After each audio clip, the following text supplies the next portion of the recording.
નમસ્કાર, જય શ્રી રામ, ભારત માતા કી જય. હાલ જ વિસ્તારમાં પ્રવાસો અને બધું જાણ્યા પછી એક ધ્યાનમાં આવ્યું કે શિક્ષણના નામે લૂંટાતો વિસ્તાર જે કોડીનાર પંથક, જે અહીંયા લોકોની જે ખુમારી છે એ મળતી જાય છે.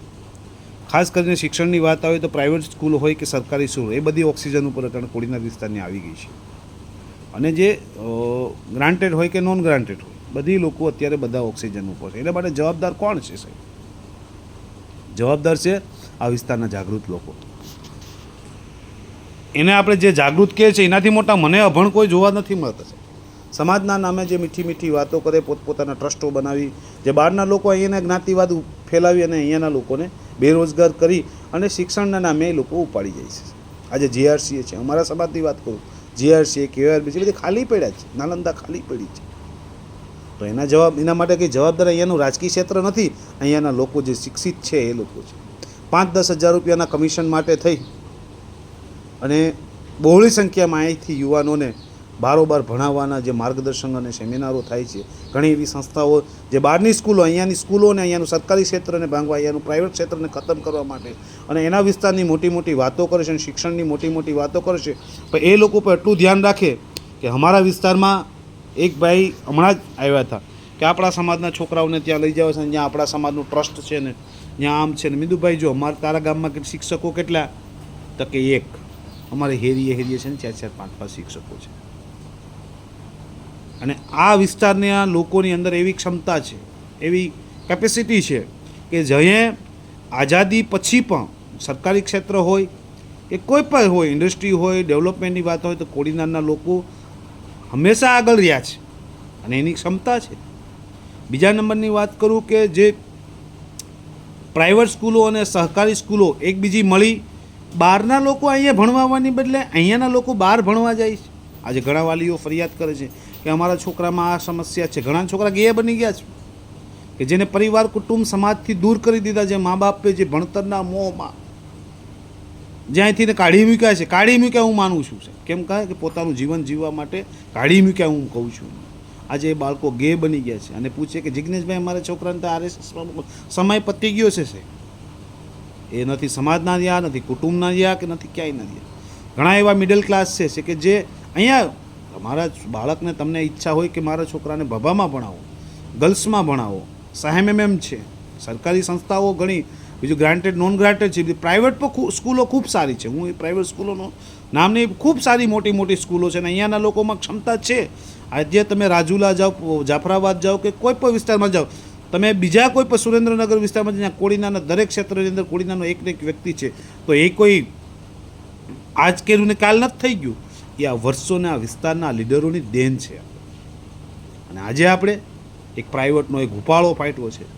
અહીંમાં પણ ખાસ કરીને મિડલ ક્લાસ હોય, જે પરિવારનો વ્યવહાર કરતો હોય, એમાં એક ભાઈનો છોકરો કદાચ થોડા ઘણા ટકા લઈ આવ્યો તો એને બહાર મૂકવા માટે થઈને એના ઉપર પ્રેશર બનાવવામાં આવે. પ્રેશર બનાવવા માટે થઈ જ્યાંથી 5-7 લાખ રૂપિયા ભેગા કરીને ત્યાં ભરે છે. અને ભરીને પણ એ પરિવાર એવા મેં ડૂબતા જોયા છે કે એ કરતો પછી સારા મકાનની ડિમાન્ડ ઉપડી છે. સારું મકાન કરજ કરી પરિવાર ખતમ થઈ જાય છે. અને પાછો ઓલો જે પોતાની મંજિલ મળી જાય તે રીતે ઉતો ને ઉતી લઈને ભાગી જાય. એને કોઈ સમાજ અને કુટુંબ સાથે લેવા નથી. અને હું દરેક સમાજને કહું છું, આ વિસ્તારના લીડરોની, આ વિસ્તારના ક્ષમતાવાળા નેતાઓની પણ કદર કરતા શીખો. ત્યાં છે ને ભૂખમરો છે બધામાં. તમે ભાવનગર જાઓ, સુરેન્દ્રનગર જાઓ કે ક્યાંય પણ જાઓ, ખાલી બધી દેખાવા છે. બાકીના અંદર ફિલ્ડમાં ઉડો તો ક્યાંય કોડીનાર જેવી ક્ષમતાવાળા લોકો છે જ નહીં ક્યાંય. અને હું અપીલ કરું કે દરેક સરકારી હોય કે પ્રાઇવેટ હોય, બધી સ્કૂલો હળી મળી અને સામૂહિક એક વાતાવરણ ઊભું કરો કે બહારના લોકો અહીંયા ભણવા. સાહેબ, આ જમીન, અમે એક ફીડ ડેવલપ થતું હતું, જે એક પશુ આહારનું એક પ્રોડક્ટ બનાવતા હતા ને એના ઉપર ટાટા પ્રોજેક્ટ સાથે અમે હતા. દરેક 15 થી 20 કિલોમીટરની અંદર, 25 કિલોમીટરની અંદર જમીન અને પાણીની ચકાસણી કરવામાં આવી. એ ચકાસણીમાં સૌથી ફળદ્રુપ જમીન, સૌથી વિટામિન, સૌથી મિનરલવાળી જમીન એ આપણા કોડીનારની છે. ગુજરાતની નંબર 1 છે. અને યાદ રાખજો, બીજા વિસ્તારની અંદર બીજો નંબર આવ્યો પોરબંદરનો. આ ક્ષમતા છે આ જમીનમાં, આ ભૂમિમાં. આની કદર કરીએ. અહીંયાના લોકો, બહારના લોકો આવે, અહીંયા મિટિંગો કરી, સમાજની મીઠી મીઠી વાતો કરે. દર વેકે ત્યાં પોતપોતાના કાકા મોટા બાપના કરીને ટ્રસ્ટો ઊભા કરી દીધા અને તમારા ખાલી તતીમાં નામ રાખે, તમને ખાલી સાઈડ રડીને સન્માનિત કરે તો આપણે ઢોળાઈ જઈએ 5-10 હજાર રૂપિયાની સ્કીમોમાં. મને ખુદ ઓફરો આપે છે, મને ખુદ બોલાવવાનો પ્રયત્ન કરે છે કે અહીંયા મોકલો, ત્યાં અહીંયા આવો, અમે તમારું સન્માન કરશું ને અમે તમારું સાંભળવા માગીએ છીએ. એ કાંઈ મને સાંભળવા નથી માગતા કે નહીં, એ મારા વિસ્તારમાંથી સંખ્યા લેવા હતું મને મોટો કરે, એને બીજું કંઈ છે નહીં. અને ઘણા લોકો વિસ્તારમાં એને વિશ્વ હિન્દુ પરિષદમાંય કામ કરવું, એને બજરંગ દળમાંય જોડાવું, ગામના સ્વાધ્યાયમાંય જોડાવું, ગામના સમાજની કમિટીમાં જોડાવું, સમૂહ લગ્નની કમિટીમાં જોડાવું, એને રાજકારણ ભાજપમાંય જોડાવવું, એને કોંગ્રેસમાંય જોડાવવું, એને દરેક ક્ષેત્રમાં એને હળી કરવી, પણ કામ ક્યાંય કરવું નથી. અને જે ઘણા અમુક લોકો જે સમાજ પ્રેમીઓ દરેક જ્ઞાતિમાં છે એ એવા લોકો છે કે ગામમાં 5 મોતરાળુમાં ઊભવાનો વ્યવહાર નથી, ને ઘેરામાં કંઈક પ્રસંગ થયો તો એ ઉગતા નથી, કંઈક કુટુંબમાં કંઈક થયું તો એ ઉગતા નથી. અને સમાજનો સુરેન્દ્રનગરમાં હળકતી થયું કે ભાવનગરમાં થયું હોય કે અમદાવાદ રાજકોટ, એ હળકતું ઉંબડિયું લઈને અહીં કોડીનારમાં આવીને કોડીનારની એકતાને વેરવિખેર કરી નાખે. આવા લોકોથી સેવસેત રહે. અને દરેક સ્કૂલો, દરેક ટ્રસ્ટો હળી મળી અને રાજકીય લોકો પણ મળીને એકબીજાના આવ હદ થઈ ગઈ છે બધાને નેગેટિવ એક સામૂહિક વાતાવરણ ઊભું કરે. આ વિસ્તારની ક્ષમતા વિસ્તાર ગુમાવી બેઠો છે. આજ ઘણા પરિવારોમાં ઘણી દીકરી 35-40 વર્ષ, 45 વર્ષની દીકરીઓ થઈ છે, એને લગ્ન નથી કરવા, એને અહીંયા ગમતું નથી. આ સમસ્યા હું એમ નથી કહેતો કે કોઈ અમારા જેવા મિડલ ક્લાસમાં નથી, સારા સક્સેસફુલ પરિવારોમાં ઘટી ગઈ છે. આજ પરિવારો, કુટુંબ તૂટી ગયા છે, ફેમિલી નાના ડબુડિયા રહ્યા છે, એનો ખાતમો થઈ ગયા. અને હું એમ કહું છું કે મારે કોઈ સ્કૂલ સાથે કે મારે કોઈ નેતાને જ બનવું હતી, બધીને હારે લગાડું કે મને કોઈ કમિશન નથી મળતું. હું મારા વિસ્તારને પ્રેમ કરું છું સાહેબ. અમારા જેવા મિડલ નાના પરિવારો, તમારા જેવા છોકરાની અહીંયા સંખ્યા હશે, અહીંયા હશે તો અસંખ્ય લોકોને રોજગાર મળશે. તમારા બાળકો અહીંયા હશે તો સ્ટેશનરી ખરીદી કરશે, તમારા બાળકો અહીંયા હશે તો યુનિફોર્મ ખરીદી કરશે, તમારા બાળકો અહીંયા હશે કે તમે અહીંયા લોકો હશો સાહેબ તો કંઈક નાની મોટી ઘણે અસંખ્ય વસ્તુઓનો ખરીદી લેવડ દેવડ થાય, અસંખ્ય વેપારીઓ, અસંખ્ય નાના મોટા બેરોજગારી ને રોજગારનો સ્ત્રોત મને બધાને કંઈ રાજેશભાઈ કે દિનુભાઈ બધાને કંઈ કે જેઠાભાઈ કે ધીરુબાપા કે કોઈ બધાને કોઈ એન્જિનિયરને ડૉક્ટર બનાવીને કંપનીમાં ગાલી નહીં આપે કે બધા માટે કોઈ એ લોકો ઉપર કોઈ ઠેકો નથી લીધો કે તમને બધાને રોજગારી અપાવી દઈ શકતા. અમે જ આપણે સમાજ જ એકબીજા હળી મળી આ વિસ્તારની અંદર રોજગાર ઊભી કરી શકીએ છીએ. અને આ વિસ્તારના લોકોમાં ક્ષમતા છે.